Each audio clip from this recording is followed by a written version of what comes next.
ابھی ذکر ہو حضرت عثمان غنی رضی اللہ تعالیٰ عنہ کا، تو آپ نے بولا رضی اللہ تعالیٰ عنہ، ہم نے تو یہ سنا ہے کہ آپ جو شیعہ حضرات ہیں وہ صحابہ کرام کی عزت نہیں کرتے، بلکہ یہاں تک سنا کہ آپ لوگ صحابہ کرام کو گالیاں بھی دیتے ہیں، تو صحابہ کا احترام کیوں نہیں ہے شیعہ کے ہاں؟ اس کی کیا وجہ ہے؟ اس کی وجہ آپ نے خود ہی بتا دی ہے کہ ہم نے سنا ہے، آپ نے یہ نہیں کہا کہ ہم نے پڑھا ہے. جی جی بالکل ہم نے سنا ہے. تو اس کا مطلب یہ ہے کہ شیعہ مسلک، شیعہ مذہب، اہل البیت کی تعلیمات، اس میں نہیں کسی نے دیکھی یہ بات. بالکل یہ سنی گئی ہے یہ بات. تو دو طرح سے آپ نے سنی ہے یہ بات. آپ نے ظاہر شیعہ ذاکروں سے ممکن ہے سنی ہو، لیکن زیادہ تر آپ نے اپنے علماء سے سنی، یعنی اہل سنت علماء سے سنی. تو یہ اہل سنت علماء نے، اور یہ خصوصاً پاکستان میں زیادہ ہے، باقی پاکستان سے ہی بات باہر جاتی ہے، عرب ملکوں میں ایسا تاثر نہیں ہے. اگر جاتی ہے بات تو عموماً ہندوستان پاکستان سے باہر یہ پہلو جاتا ہے. ٹھیک ہے، بنیاد یہاں سے ہے. صحابہ کو ظاہر ہے جس طرح اہل سنت کے ہاں جو صحابہ کے لیے مقام، درجہ یا جو اعتقادات ہیں وہ تو نہیں ہیں شیعہ کے. شیعہ صحابہ کا احترام کرتے ہیں اور شیعہ صحابہ کو مانتے ہیں، قبول کرتے ہیں اور تحسین کرتے ہیں، اور جو مقام اللہ تبارک و تعالیٰ نے قرآن کریم میں ذکر فرمایا ہے صحابہ کے لیے، جو رسول اللہ صلی اللہ علیہ وآلہ وسلم نے، اور پھر جو تاریخ بتاتی ہے ہمیں، ایک بالکل واضحات میں سے ہے، بینات میں سے ہے. صحابہ کا بڑا عظیم کردار ہے، خواہ وہ مہاجر صحابہ ہوں، خواہ وہ انصار ہوں، یا بعد میں جو پھر آہستہ آہستہ حضور کے ساتھ آ کے ملے. تو انہی کے ذریعے سے سارا دین پھیلا، انہی کے ذریعے سے فتوحات ہوئی، انہی کے ذریعے سے نظام الہی قائم ہوا. اور قرآن کریم نے رسول اللہ والذین معاہ، جو رسول کے معیت ہیں، یہ فضائل ان کے پڑھے. تو یہ سب شیعہ مانتے ہیں، قبول کرتے ہیں. شیعہ سے مراد یعنی اہل البیت، اور شیعہ سے مراد یعنی علماء، جو مستند علماء ہیں اور مستند کتابیں ہیں. ایک دفعہ میں ضمن اس بات کی وضاحت کے لیے یہ مثال پیش کر رہا ہوں. ایک دیوبند کے عالم تھے، اسلام آباد میں ہماری ان سے ملاقات ہوئی، تو میں نے انہیں وہیں دعوت دی. ذرا اچھے بڑے اخلاقی تھے، تو میں نے انہیں کہا کہ اگر لاہور آنا ہو تو ہمارے پاس ضرور آئیے گا. تو ایک دن آ گئے وہ، اور اپنے ساتھ اپنے لاہور کے ایک سابقہ کلاس فیلو بھی لے آئے. ٹھیک ہے. اپنے جو یہاں مدرسہ چلاتے ہیں، ناظم مدرسہ تھے، اور قریب ہی ہے وہ مدرسہ، ادھر یہاں قریب ہی ہے. تو وہ لے آئے ان کو بھی یہاں پر. اب یہ جو اسلام آباد سے آئے ہوئے تھے، یہ بڑے پہلے ہی بڑے خوش اخلاق تھے. اب مہمان بن کر آئے تو بہت ہی ملنسار، بات چیت بھی خوب کر رہے ہیں، کھا پی بھی رہے ہیں، پانی بھی پی رہے ہیں، چائے بھی پی رہے ہیں. جو ہم نے وہاں بسکٹ کیک وغیرہ رکھے ہوئے تھے بیکری کا، وہ بھی. تو دوسرے صاحب جو تھے، میں نے دیکھا ان کے چہرے پہ بہت کرختگی اور کرب کا ایک عالم ہے. اب میں بے حیثیت میزبان محسوس کیا میں نے کہ یہ یہاں پر راحت نہیں لگ رہے، ان کو کچھ چین نہیں، کھا بھی نہیں رہے. تو میرا فریضہ بنتا تھا، میں نے انہیں کہا کہ مجھے لگتا ہے کہ آپ کچھ اضطراب میں ہیں اور کرب میں ہیں. تو کہا بہت شدید، میرا سینہ پھٹ رہا ہے. تو میں نے کہا کہ اگر آپ کے دل میں کوئی بات ہے، سینے میں کوئی بات ہے، تو آپ کریے باہر. تو کہتے ہیں میں بہت کچھ کہنا چاہتا ہوں، لیکن چونکہ مہمان آیا ہوں تو میں اس وجہ سے ضبط کیے ہوئے بیٹھا ہوا ہوں. تو میں نے کہا آپ بے شک جو کہنا چاہتے ہیں آپ کہیں. تو پھر انہوں نے بھی تکلف نہیں کیا، اور بے تکلف ہو کے جو سینے میں تھا سارا اگل دیا انہوں نے. میرے خیال میں کوئی پونا گھنٹہ انہوں نے گفتگو کی، اور جو کچھ دل میں تھا انہوں نے، آپ لوگ یہ کرتے ہو، آپ صحابہ کو برا بلا کہتے ہو، آپ امہات المومنین کو برا بلا کہتے ہو، آپ فلاں عقیدہ آپ کا ایسا ہے، رسومات پہ آ گئے، ہر کوئی چیز چھوڑی نہیں انہوں نے. اور میں سنتا رہا ان کی ساری بات سن کے. تو پھر میں نے انہیں کہا کہ دیکھیے یہ جو آپ نے کہا ہے، اس میں سے کچھ باتیں تو میں تائید کروں گا آپ کی کہ ٹھیک ہیں، اور آپ کو جس طرح بری لگتی ہیں اس سے زیادہ ہمارے علماء کو بری لگتی ہیں. اور میں نے ان کو بتایا کہ ہمارے علماء نے فتاویٰ بھی اس بارے میں دیے ہوئے ہیں، آپ کے علماء نے فتویٰ نہیں دیا، آپ صرف مذمت کرتے ہو. ہمارے علماء نے، مجتہدین نے تو فتاویٰ دیے ہوئے ہیں ان کاموں کے حرام ہونے پر. لیکن یہ کرتے ہیں لوگ، عوام الناس ہیں، جہالت ہوتی ہے، اس جہالت کی وجہ سے کرتے ہیں. علماء اس کے خلاف ہیں، علماء بالکل شیعہ علماء اور شیعہ. پھر انہیں میں نے یہ عرض کیا کہ کسی بھی مسلک و مذہب و مکتب کو پڑھنے کے لیے یا اس پر تنقید کرنے کے لیے یا اس کا حوالہ دینے کے لیے آپ اس کی دو چیزوں کو دیکھیں. ایک ان کی کتابوں کو, بنیادی کتابوں کو حوالہ دیں, پڑھیں, اور دوسرا ان کے مستند علماء کو. چونکہ مذہب کی دنیا میں اب مستند علماء ایک طرح سے نایاب ہو گئے ہیں سارے مسائل. میرے خیال میں اوپنلی کہہ دینا چاہیے کہ کسی حد تک یہ کاروبار بن چکا, کاروبار بن گیا ہے. تو وہ کاروباری طبقہ ہے, وہ عوام کو خوش کرنے کے لیے عوام پسند باتیں کرتے ہیں. تو میں نے کہا وہ آپ حوالہ نہ دیں. عموماً جہلاء کا حوالہ علماء کو نہیں دیا جاتا, علماء کا حوالہ جہلاء کو دیا جاتا ہے کہ آپ کے علماء یہ کہتے ہیں, نہ کہ آپ کے عوام یہ کرتے ہیں. تو بعض باتیں تو ہیں ایسی وہ جو ہم بھی خود کرتے ہیں, کھل کے کرتے ہیں کہ یہ نہیں ہونی چاہیے. لیکن کچھ چیزیں میں نے کہا آپ کی غلط فہمیاں ہیں, آپ کے علماء نے یہ غلط فہمیاں جان بوجھ کے ڈالی ہیں. چونکہ جیسا میں نے کہا نا, مدرسوں میں فرقے پڑھائے جاتے ہیں, تو فرقے ایک دوسرے کا حال کیا کرتے ہیں, جیسے سیاستدان کرتے ہیں, مثلا کارٹون بناتے ہیں ایک دوسرے کے, اور کارٹون ہمیشہ بگڑی ہوئی شکل کو کہتے ہیں. کسی کی اچھی خوبصورت شکل بگاڑ کے پیش کریں طنزیہ طور پر اور استہزاء کے لیے اور مضحکہ کے لیے اس کو. تو یہ ایک فرقوں کے اندر یہ چیز ہے کہ بس سنی جب شیعہ کی تصویر سنیوں کے سامنے پیش کرتا ہے تو وہ سنی شیعہ مذہب نہیں پیش کر رہا, کارٹون بنا کے پیش کر رہا ہے, اور لوگ ہنستے ہیں کہ بہت اچھا کارٹون تو نے بنایا. شیعہ بھی یہی کام کرتے ہیں, سنیوں کا کارٹون بنا کے اپنی مجلس میں پیش کرتے ہیں. تو یہ دیانتداری نہیں ہے. دیانتداری یہ کہ جو حقیقت ہے وہ پیش کرو, آپ مستند بات پیش کرو. تو جو وہی یا معیار یہاں بھی ہے صحابہ کے بارے میں, کہ صحابہ کے بارے میں ہمارے جو بنیادی تعلیمات کی بنیاد ہے شیعہ مذہب میں, وہ رسول اللہ صلی اللہ علیہ وآلہ وسلم یعنی قرآن کریم, رسول اللہ صلی اللہ علیہ وآلہ وسلم کی احادیث اور سنت, اور ائمہ اطہار اہل البیت علیہ السلام کے تعلیمات ہیں. یہ بنیاد ہے شیعہ مذہب کی, بنیاد یہ. تو پہلی چیز یہ ہے کہ صحابہ کے بارے میں اہل البیت کا جو فرمانا ہے وہ مستند ہے, اصل شیعہ مذہب وہ ہے. دوسرا یہ ہے کہ جو شیعہ اعتقادی کتابیں ہیں جو پڑھائی جاتی ہیں باقاعدہ عقیدے کے طور پر, وہ مستند کتابیں وہ ہیں. تیسرا یہ ہے کہ جو ہمارے مستند علماء ہیں ان کی کتابیں, یہ حوالہ بنتا ہے. لیکن اگر ان کے ہاں ایسی چیز نہیں ہے, توہین نہیں ہے, اختلاف ضرور ہے, یعنی شیعہ کا مصاحبہ کے موضوع پر اختلاف ہے, لیکن اس طرح نہیں کرتے کہ میں فرق ہے. ہاں اختلاف ضرور ہے, اختلاف صحابہ کا آپس میں بھی تھا, بالکل اختلاف مختلف پہلوؤں سے تھا, لیکن توہین نہ. یعنی شیعہ مذہب میں صحابہ کی توہین کوئی بنیاد نہیں رکھتی. لیکن اس کا یہ مطلب نہیں کہ بعض لوگ نہیں کرتے ہیں بعض لوگ یہ کام. میں آپ سے یہ سوال ہاں, لیکن وہ اس وجہ سے نہیں کرتے کہ مذہب ان کو کہتا ہے, وہ کاروباری مقاصد کے لیے یہ بات کرتے. علامہ صاحب ابھی ایک اور چیز, ابھی آپ نے حج کی بات کی, اگین پھر سنی بات آ گئی کہ آپ لوگ حج پہ نہیں جاتے, آپ کا حج جو ہے وہ میدان کربلا میں ہوتا ہے, آپ اس حج کو نہیں مانتے. تو اس بارے میں تھوڑا کچھ بتائیں کہ کیا آپ نے کبھی عمرہ یا حج کی ہے؟ بلکہ یہاں تک بھی بات ہے کہ اہل تشیع حضرات پہ پابندی ہے کہ وہ عمرے یا حج پہ بھی نہیں جا سکتے, وہ سرزمین عرب پہ داخل نہیں ہو سکتے. حاجی گواہی دینا تو میں اس کو بڑا انعام دوں گا. وہ حاجی جو سنی حج کر کے آیا ہے, وہ بتایا آ کر لوگوں کو کہ شیعہ حج کرتے ہیں یا نہیں کرتے. ٹھیک ہے, اہل سنت اکثریت حاجی تو سنی ہوتے ہیں نا پاکستان کے, تو بڑے کیونکہ اکثریت ہی وہی ہے. بالکل, یہ کیوں نہیں آ کے بتاتے؟ مثلا یہ بتاتے ہیں کہ شیعہ حج نہیں کرتے, اب حج پہ جاتے ہیں وہاں پر, اور حج میں شیعہ تھوڑے ہوتے ہیں, ایران سے آتے ہیں منظم قسم کے حاجی. اچھا, پہلے تو یہ بات ہے کہ آتے ہیں, پابندی نہیں ہے آپ لوگوں پہ. میں بتا رہا ہوں نا کہ آتے ہیں, پاکستان سے آتے ہیں, تھوڑے ہوتے ہیں, تعداد میں تھوڑے ہوتے ہیں, لیکن پورے حج پر چھائے ہوتے ہیں شیعہ, پورے حج پر. یعنی یہ شاید اتنے منظم ہوتے ہیں, منظم ہو کے کام کرتے ہیں. میرا اندازہ یہ ہے کہ مثلا اگر 25 لاکھ حاجی ہوتے ہیں تو سارے شیعہ ملا کے 2 لاکھ بنتے ہوں گے.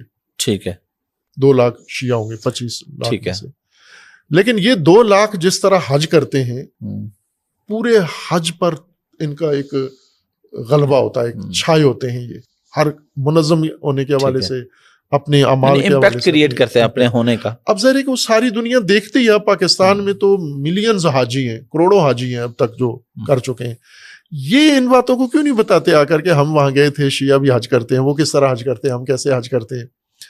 تو یعنی یہی سنی سنائی باتیں ہیں نا کہ آپ دیکھا بھی تو ہے آپ نے. جیسے میں نے کہا آپ آئیں مجالس میں, شام غریبہ کی مجلس میں آئیں, عزاداری میں آئیں, حج میں بھی جائیں, آپ جا کے دیکھیں شیعہ حج کرتے ہیں. اس میں اگر آپ وہ واقعہ سنا دیں کراچی ایئرپورٹ والا, اگر آپ کے بھی ذہن میں تاکہ لوگوں کو مزید. میں نے حافظ صاحب کو بات سنائی تھی کہ کراچی ایئرپورٹ پہ میں ویٹنگ روم میں بیٹھا ہوا تھا, تو مطالعہ کر رہا تھا, اپنی کتاب پڑھ رہا تھا, اکیلا تھا. تو میرے ساتھ جو سیٹیں لگی ہوتی ہیں آمنے سامنے صوفے تھے, تو اس پہ ایک میں اہل سنت شخصیت تھے, وہ عام لباس میں تھے لیکن ان کی داڑھی سے لگ رہا تھا کہ اہل سنت ہے, لمبی بڑی داڑھی تھی. ان کے ساتھ ایک شیعہ تھے, احرام باندھے ہوئے بیٹھے ہوئے تھے. تو وہ پورا کاروان تھا شیعہ کراچی سے. تو انہوں نے ان سے پوچھ لیا اہل سنت نے کہ آپ حج پہ جا رہے ہیں؟ انہوں نے کہا جی حج پہ جا رہے ہیں. تو انہوں نے کہا کہ حج کرنے کہاں جا رہے ہیں آپ؟ تو انہوں نے کہا کہ جہاں حج ہوتا ہے. ٹھیک ہے. تو انہوں نے کہا حج تو مکہ میں ہوتا ہے. کہا ہم مکہ ہی حج کرنے جا رہے ہیں. تو کہا آپ لوگ تو مکہ حج نہیں کرتے؟ انہوں نے کہا نہیں ہم مکہ میں ہی حج کرتے ہیں.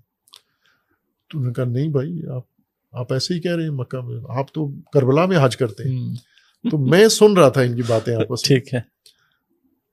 تھوڑی دیر تو میں سنتا رہا, پھر جب میں نے دیکھا کہ وہ بندہ جو شیعہ ہیں احرام میں ہیں, وہ ہر ممکنہ طریقے سے ان کو سمجھا رہے ہیں کہ ہم کربلا زیارت کے لیے جاتے ہیں, حج مکہ ہی میں کرتے ہیں. ٹھیک ہے. یہ ماننے کے لیے تیار نہیں تھے. ٹھیک ہے. تو پھر میں بھی بول پڑا, میں نے کہا بھائی جان جب وہ کہہ رہے ہیں تو مان لو, تو مان لو. جب وہ کہہ رہے ہیں کہ ہم مکہ ہی جا رہے ہیں, وہ اب کہہ رہے تھے یہ میرا ٹکٹ دیکھو, میں دبئی جاؤں گا, دبئی سے آگے میری فلائٹ ہے جدہ کی, تو یہ دیکھ لو آپ. تو اس کے باوجود ماننے کے لیے تیار نہیں تھا. وہ کہتے ہیں نہیں آپ ایسے غلط بیانی کر رہے ہیں. میں بھی آج اپنے آڈینس سے اپنے لوگوں سے یہی کہوں گا کہ جو علامہ صاحب بتا رہے ہیں یہ مان لیں, یہ ہیں جی شیعہ, یہ جو عقائد بتا رہے ہیں یہ شیعوں کے اصل عقائد ہے, تاکہ ذرا کلیئرنس ہو جائے نا, مزید وضاحت. بالکل حج واجبات میں سے ہے, اور شیعہ کے اندر حج کرتے ہیں. پاکستانی شیعہ بھی جاتے ہیں, ہندوستانی شیعہ بھی جاتے ہیں. سب سے نمایاں ایرانی شیعہ کا حج ہوتا ہے, چونکہ حکومت ان کی ہے اور بڑا منظم اور بڑا خوبصورت حج ہوتا ہے.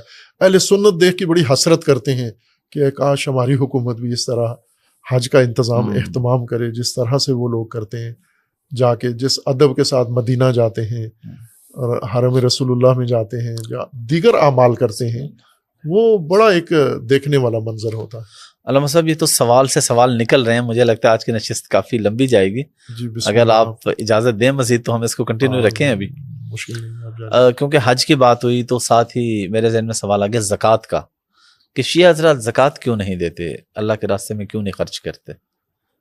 خوب شیعہ زکوٰۃ دیتے ہیں. شیعہ مذہب میں زکوٰۃ واجب ہے, اور جو ایک غلط فہمی پیدا ہوئی ہے وہ اس وجہ سے ہے کہ زکوٰۃ فقہ میں, اہل سنت کی فقہ میں بھی ہے, شیعہ فقہ میں بھی ہے, کہ زکوٰۃ جن چیزوں پر رسول اللہ صلی اللہ علیہ وآلہ وسلم کی حدیث میں ہے, احادیث نبویہ میں جن چیزوں پر زکوٰۃ واجب ہے وہ ہیں غلات,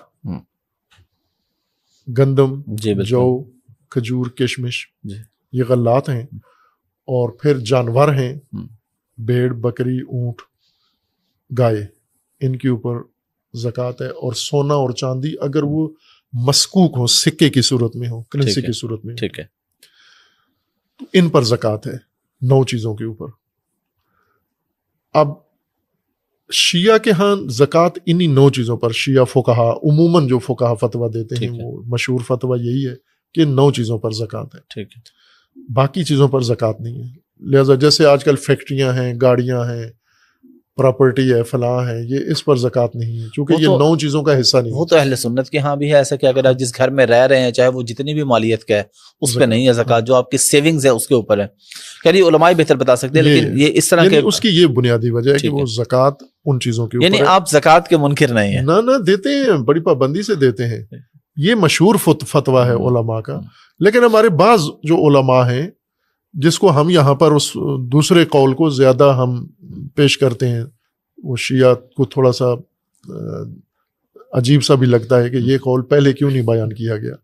وہ یہ ہے کہ تمام اموال جو چیز بھی, چونکہ یہ غلات اس وقت رسول اللہ صلی اللہ علیہ وآلہ وسلم کے زمانے میں لوگوں کے اموال یہی سمجھے جاتے تھے, تو اس کا یہ مطلب نہیں ہے کہ اب مثلا کھجور تو صرف عرب علاقوں میں ہوتی ہے، باقی علاقوں کی تو اب چائنا میں تو کھجور نہیں ہوتی، تو چائنا والوں کو بھی کہیں کھجور پر ہی زکوٰۃ دو، کھجور ہوتی نہیں ہے تو کیسے اس پہ زکوٰۃ دیں؟ تو آپ کے پاس جو بھی چیز ہے جو جس علاقے کے اندر، یعنی زمانے کو دیکھو کس زمانے کے اندر یہ زکوٰۃ تھی اور مکان کون سا تھا، اس مکان میں یہی غلات اگتے تھے، باقی غلات نہیں تھے، چاول نہیں تھے، رسول اللہ کی حدیث میں چاول کا ذکر نہیں ہے صلی اللہ علیہ وسلم، لیکن آج چاول پر زکوٰۃ ہے۔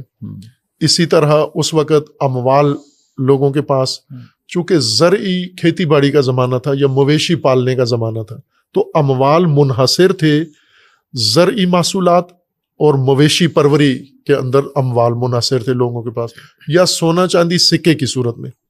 لیکن آج وہ دور بالکل ختم ہو گیا ہے، اموال زرعی زمانہ ختم ہو گیا، صنعتی زمانہ آ گیا ہے، تجارتی زمانہ آ گیا ہے، تو اموال کی شکل ہی بدل گئی ہے۔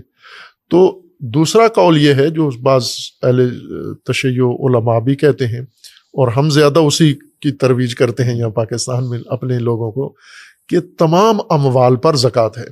ٹھیک ہے، کرنسی آپ کے پاس ہے، مال ہے، چونکہ یہ اس زمانے کا مال تھا، آپ کے پاس اس زمانے کا مال ہے۔ بالکل۔ تو جس طرح آپ کہتے ہو کہ اگر یعنی بھیڑ بکریاں بھی، ہر بھیڑ بکری پر نہیں ہے زکوٰۃ، وہ بھیڑ بکری جو پہاڑوں میں چر کے آتی ہے چراگاہوں میں، خود جس کو باندھ کے باڑے میں کھلانا ہے اس پر زکوٰۃ نہیں ہے، بے شک آپ کے پاس لاکھوں بکریاں ہوں، تو اس طرح تو زکوٰۃ بنتی نہیں ہے کسی چیز کے اوپر۔ تو ہر زمانے میں جو لوگوں کے اموال شمار ہوتے ہیں، جن چیزوں کی مالیت ہے، آج کے زمانے میں جن چیزوں کی مالیت ہے ان سب پر، مثلا آج کے زمانے گاڑیاں اموال کا حصہ ہے تو ان پر زکوٰۃ ہوگی۔ شیعہ حضرات جو ہیں وہ قرآن پاک کو نہیں مانتے، وہ کہتے ہیں یہ قرآن مکمل نہیں ہے، قرآن پاک کے 40 پارے تھے، 10 پارے کوئی بکری کھا گئی، بلکہ میں نام نہیں لینا چاہوں گا لیکن آپ ہی کے علماء نے کچھ کہا بھی ہے جی بالکل ہمیں اس چیز کا پتہ ہے، اور وہ 10 پارے مل گئے ہیں یا مل جائیں گے اور ہم وہ سامنے بھی لے کے آئیں گے۔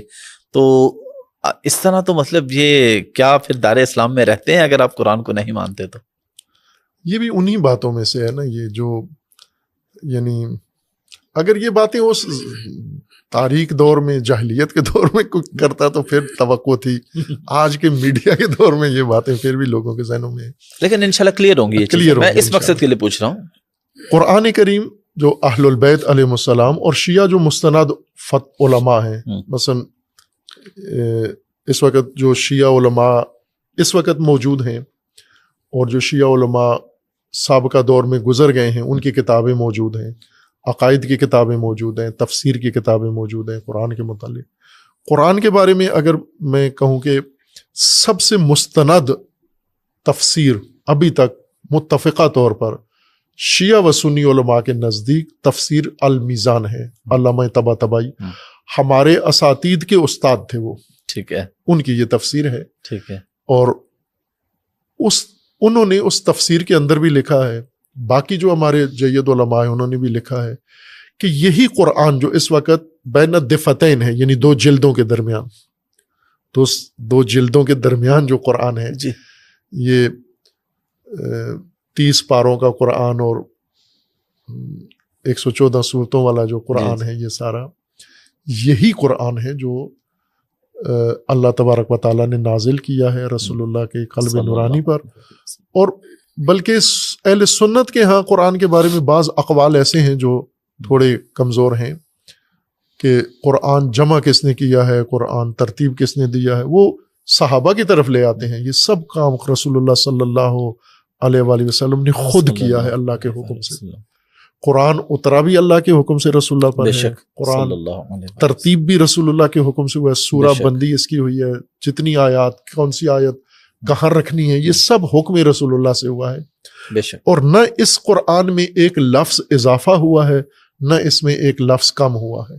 تحریف لفظی اس میں ناممکن ہے، چونکہ قرآن کا خود اپنا فرمانا ہے کہ اللہ کا فرمان ہے کہ ہم نے نازل کیا، ہم اس کے محافظ ہیں اور محفوظ ہے۔ یہ اہل البیت علیہ السلام کے تعلیم و مذہب کے مطابق یہ ہو بہو لفظ بلفظ منہ بہ منہ وہی قرآن ہے۔ بلکہ علامہ صاحب اس زبان کے اندر تو چھوڑ کے ایک علاقے میں دیکھ لیں، پنجابی زبان، یہیں پہ شہروں سے شہروں پہ اس کے الفاظ بدل جاتے ہیں، اس کے معنی مفہوم بدل جاتے ہیں، تو کسی زبان کے اندر اوورآل تو یہ عام سی بات ہے۔ اچھا علامہ صاحب، اب میں ایک اور بڑے بنیادی سوال پہ آ رہا ہوں، اذان اور نماز پہ، کہ اہل تشیع اور اہل سنت کی اذان اور نماز میں کیا فرق ہے، اور نماز میں آپ جو ایک وہ مٹی سی اہل تشیع حضرات رکھتے ہیں جی اور وہ کہتے ہیں کہ کربلا کی مٹی اور اس کے بغیر نماز نہیں ہوتی، جی تو اگر کہیں پہ کسی کو مٹی نہ ملے تو کیا اس کی پھر نماز نہیں ہوگی؟ جی، اہل سنت اور شیعہ کی نماز میں وہ تھوڑا سا فرق ہے. اصل جو نماز کا ڈھانچہ ہے اس میں کوئی فرق نہیں ہے، ٹھیک ہے، خصوصیات میں فرق ہے. ٹھیک مثلا ہے، جیسے ہاتھ کھول کے پڑھنا یا ہاتھ باندھ کے پڑھنا، ٹھیک ہے، اصل ڈھانچہ تو نماز کا جو شیعہ کے ہاں بھی سنی کے ہاں بھی وہ ایک ہی ہے، جو نماز کے ارکان اور واجبات ہیں اچھا وہ دونوں وہ کے ہاں ایک ایک ہے، ہے، بالکل ایک جیسے. فجر کی آپ کے یہاں بھی 2 سنتے ہیں، 2 فرض ہیں، ظہر کے سب 4 فرض اور اسی طرح سے، بالکل اسی طرح ہے. ٹھیک ہے، لیکن جو خصوصیات ہیں ان میں تھوڑا فرق ہے. جیسے وضو میں مثلا یہ اجتہادی مسائل ہیں، فقہی ٹھیک ہے، مسائل ہیں، یہ ٹھیک ہے. کوئی اعتقادی باتیں نہیں ہیں کہ شیعہ فقی نے آیا وضو سے یہ استنباط کیا ہے، اس طرح سے سمجھا ہے کہ وضو چہرہ دھونے اور بازو دھونے سے اور سر اور پاؤں کا مسح کرنے سے ہوتا ہے. لیکن اہل سنت کے ہاں وہ پاؤں دھو بھی لیتے ہیں ہاں جی، اور سر کا مسح کرتے ہیں، پاؤں دھو لیتے ہیں اور دھوتے ہیں، اور دھوتے بھی ایون اہل سنت کی ہاں بھی کہیں پہ پاؤں کا مسح بھی ہے. یعنی یہ اختلاف ہے، موجود ہے اہل سنت ٹھیک کے ہے. آپس میں بھی ہے، شیعہ کے ساتھ بھی، اور یہ فرعی اختلاف ہے. ٹھیک ہے، بنیادی نماز کا ڈھانچہ ایک ہی ہے، رکعات اوقات سب ٹھیک ہے. ایک جیسے ہیں. ایون سنیوں میں بھی ہاتھ چھوڑ کے نماز پہ ایک امام کے نزدیک ہاتھ بالکل چھوڑ ہے، کے ہیں. پڑھتے ہیں. مالکی بالکل. آپ جی بالکل. مکہ میں جائیں تو آپ کو لگے گا ایک بہت بڑی جمعیت ہاتھ کھول کے. جی میں جی پہلے خود غلط فہمی میں شکار ہو گیا، میں سمجھا یہ شیعہ ہے، لیکن وہ سجدگاہ نہیں تھی ان کی. تو میں سمجھا یہ سجدگاہ اس لیے نہیں رکھتے کہ سعودی عرب والوں سے ڈرتے ہیں تو وہ رکھنے نہیں دیتے. لیکن وہ پتہ چلا وہ سنی ہیں، وہ سارے جو ہاتھ کھول کے نماز پڑھ رہے ہیں. مالکی فقہ کے جو مراکش اور ان ممالک سے آتے جی ہیں جی بالکل. وہاں سے وہ مالکی فقہ کے پیروکار ہیں اور ہاتھ کھول کے نماز پڑھتے ہیں. بس یہ جزئی سا فرق ہے، کوئی ٹھیک ہے. بنیادی فرق نہیں ہے نماز کے اور حوالے سے. اذان میں کیا ہے؟ اذان میں بھی اسی طرح سے ہے کہ اذان میں جو اذان کے اصل ارکان ہیں وہ سب کے ملتے جلتے ہیں، اس میں کوئی فرق نہیں ہے. ٹھیک ہے، جیسے شہادت توحید ہے، شہادت نبوت ہے، ٹھیک ہے، اور خود نماز کی طرف جو بلانا حی علی ہے. الصلاۃ ٹھیک ہے. حی علی الفلاح یہ ہے. ٹھیک ہے، ایک چیز جو شیعہ کے ہاں ہے کہ حی علی خیر العمل کہتے ہیں ہم. ٹھیک ہے، یہ تھا، یہ جزء اذان تھا. رسول اللہ ایسا ہی اذان کہا کرتے تھے صلی اور اللہ علیہ اہل البیت بھی ایسے ہی اذان کہتے تھے اور خلفاء کے دور میں بھی ایسے تھی اذان. لیکن جب وہ جہادی دور شروع ہوا فتوحات کا تو وہاں پر چونکہ حی علی خیر العمل کا مطلب یعنی سب سے بہترین عمل کی طرف آؤ آپ، جبکہ اس وقت جہاد سب سے بہترین عمل تھا. تو حاکم نے، خلیفہ نے حکم دیا کہ اس طرح سے جہاد کی اہمیت کم ہو رہی ہے، لوگ نماز کو بڑا سمجھتے ہیں، جہاد کو اتنا اہمیت نہیں دیتے. تو وہ جہاد کی وجہ سے یہ اجتہادی ایک رائے قائم کی گئی کہ یہ نہ کہا جائے. اس کی جگہ الصلاۃ خیر من النوم، یعنی نماز مطلقہ خیر چیز نہیں ہے، نیند سے بہتر ہے، جہاد سے بہتر نہیں ہے. تو اس لیے یہ ایک تصرف کیا گیا. ٹھیک ہے. ایک چیز جو شیعہ اور کرتے ہیں اذان میں، علی ولی اللہ شہادت دیتے ہیں. تو یہ تو شیعہ تمام فقہا اجماع ہے اس بات پر کہ یہ اذان کا جز نہیں ہے. ٹھیک ہے. ہاں، یہ اذان کا حصہ نہیں ہے، جز نہیں ہے. ٹھیک ہے. لیکن یہ اذان میں تاکید کرتے ہیں کہ اس کو پڑھا جائے، چونکہ یہی وہ بنیادی اختلافی موضوع ہے شیعہ غیر شیعہ کے اندر، امیر المومنین علیہ السلام کی ولایت. تو اس پر تاکید کے لیے یہ کہتے ہیں. اور نماز ایک ایسی چیز، اذان ایسی چیز ہے جو نماز کی طرح نہیں ہے کہ اس میں اگر کوئی اضافی چیز آپ نے کہہ دی تو باطل ہو جاتی ہے. نہیں ہوتی باطل. مثلا آپ اذان کے بغیر نماز بھی پڑھ سکتے ہیں. آپ ہاں اذان نہ کہیں تو اذان کہہ رہے ہیں آپ، بیچ میں انہیں کہتے ہیں جی پانی دینا مجھے، لائٹ آف کر دے، اذان کے دوران ہی آپ بات بھی کر رہے ہیں، تو اس سے اذان میں کوئی فرق نہیں آتا. نماز باطل ہو جاتی ہے، اذان باطل نہیں ہوتی. ٹھیک ہے. چونکہ اذان میں گنجائش ہے کہ آپ اپنی ذاتی بات بھی کر سکتے ہیں، تو اس لیے اس گنجائش سے انہوں نے فائدہ اٹھایا اور کہا کہ پھر ہم شہادت دیتے ہیں امیر المومنین کی ولایت کی، اشہد ان علی ولی اللہ. یہ فرق ہے اہل سنت اور جو یہ مٹی رکھتے ہیں سجدہ بلکہ گاہ. وہ میں ایک اور اس ضمن میں بتا دوں کہ ہمارے ہاں جو اذان ہوتی ہے 5 وقت اذان ہوتی ہے جی. تو یہ اذان اچھا بڑی حیرت کی بات ہے آپ کے ہاں 5 وقت کی اذان الگ الگ ہوتی ہیں. 5 الگ نمازیں ظہرین اور مغرب نمازیں دونوں طرح کی ہوتی ہیں. کچھ لوگ ہیں وہ 3 ٹائم پہ پڑھ لیتے ہیں, کچھ 5 پہ پڑھتے ہیں. 5 پہ بھی پڑھ لیتے ہیں. میں خود 5 پہ ہی پڑھتا ہوں, 5 وقت پہ نماز. اچھا کچھ آزادی ہے, یعنی یہاں کوئی پابندی نہیں ہے کہ آپ, چونکہ دونوں شرعی حکم میں ملا کے پڑھنا بھی الگ الگ پڑھنا بھی, تو دونوں جس طرح جس کی مرضی ہے. لیکن کہیں نہ کہیں ضد نہیں بنا لی اہل سنت نے, بنا لے کہ ہم نے ملانی ہی نہیں ہے. اہل تشیع نے بنا لی کہ ہم نے الگ پڑھنی نہیں پڑھنی. یہ درست کام نہیں ہے, چونکہ دونوں طرح سے رسول اللہ نے دونوں طرح سے پڑھی ہے. تو اب ہمارے ہاں جو ہے وہ 5 وقت پہ اذان ہوتی ہے, اور اس میں جو اذان ہوتی ہے جس مؤذن کی اذان, وہ اہل سنت کے عالم ہیں جو علی ولی اللہ والی اذان کہتے ہیں. نہیں, یعنی جن کی اصل اذان وہ تو وفات پا چکے ہیں. مصر کے قاری تھے مصطفیٰ غلوش, مجھے بہت پسند تھے ان کی تجوید قرات, بہت میں اس کو پسند کرتا ہوں, ان کا انداز ماشاءاللہ. اور انہوں نے اذان بھی شیعہ والی اذان کہی ہے, علی ولی اللہ والی. تو وہی اذان ہم یہاں ہمارے جو قاری ہیں, میں نے انہیں یہ کہا ہوا ہے کہ وہی غلوش والی اذان آپ نے دینی ہے. تو یہ اصل اذان دی ہی اہل سنت نے ہے, جو یہاں ہم تکرار کرتے ہیں, اس کی کاپی کرتے ہیں یا اس کے نیج پر ہمارے قاری اذان دیتے ہیں. تو یہ وہ خود غلوش کہتے ہیں کہ جب میں نے یہ اذان دی مصر میں گیا تو مجھے چڑھائی کر دی مفتیوں نے کہ یہ تو نے کیا اذان دی. تو میں نے کہا کہ میں نے کہا کہ علی ولی ہے, میں نے اذان میں کہا تو آپ بتاؤ علی ولی ہیں یا نہیں ہے. تو انہوں نے کہا ہیں. تو کہا ہیں تو پھر کیا حرج, میں نے وہاں کہہ دی ہے, تو کیوں اتنا جنجال کھڑا کر لیا ہے آپ نے, کوئی غلط بات تو نہیں کی. وہ جو ٹکیاں رکھتے ہیں نماز کے اندر, سجدگاہ اس کو کہتے ہیں, مٹی کی, اس کی بنیادی وجہ یہ ہے کہ شیعہ علماء فقہا کے اہل البیت کے تعلیم کے مطابق سجدہ صرف زمین پر کر سکتے ہیں آپ.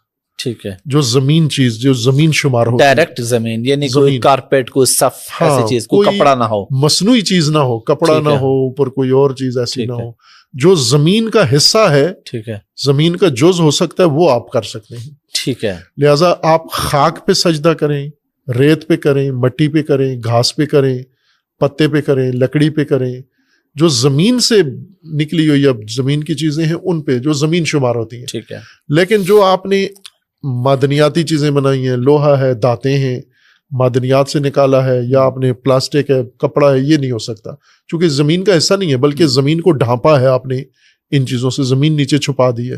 تو اصل جو بنیاد ہے وہ یہ کہ سجدہ آپ نے زمین پہ کرنا ہے, جو قرآن کریم کی اصطلاح کہ سجدہ زمین پہ کرنا ہے آپ نے. تو زمین کا جو چیزیں شمار ہوتی ہیں وہ یہ ہیں.